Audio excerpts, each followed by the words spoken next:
optimasi perintah SQL, tapi terhadap hal yang lain. Pengaruh diantaranya adalah optimasi aplikasi dan penggunaan cluster pada indeks. Hal yang dibahas dalam optimasi query berikut ini tidak melibatkan penggunaan komponen yang ada dalam arsitektur database engine.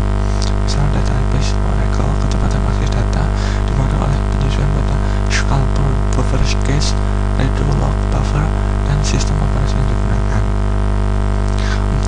Selanjutnya adalah optimasi aplikasi. Dalam pembuatan aplikasi yang perlu mendapatkan apakah akses terhadap data sudah efisien. Akses dalam hal penggunaan objek yang mendukung kecepatan akses seperti indeks dan cluster.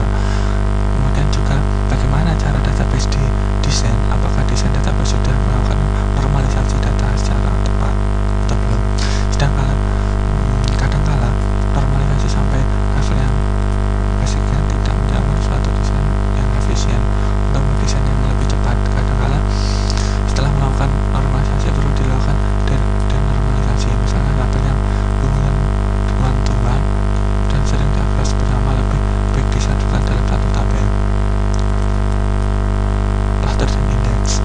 Cluster adalah suatu segmen yang menyimpan data dari tabel yang berbeda dalam suatu struktur fisik yang berdekatan. Konvensi ini bermanfaat baik untuk akses dari data dan dari beberapa tabel yang sering diberi.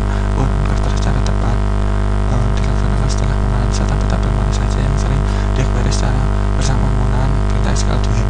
Jadi, aplikasi sering melakukan query dengan menggunakan suatu kolom yang berada pada crossover, maka harus digunakan indeks yang melibatkan suatu kolom. Melibatkan kolom tersebut, penggunaan indeks yang bergantung pada nilai yang terdapat kolom yang pada di indeks. Dalam RDBMS Oracle, indeks P3 digunakan untuk kolom yang mengandung nilai yang cukup bervariasi, sedangkan untuk nilai yang tidak memiliki variasi cukup banyak lebih menggunakan indeks bitmap. Itu ringkasannya dari pelajaran di atas adalah yang pertama, data yang disimpan dalam jumlah yang sangat besar terdapat aturan sistem informasi dalam organisasi. Sistem basis data dilihat sebagai bagian sistem informasi dalam aplikasi berskala besar. Untuk meningkatkan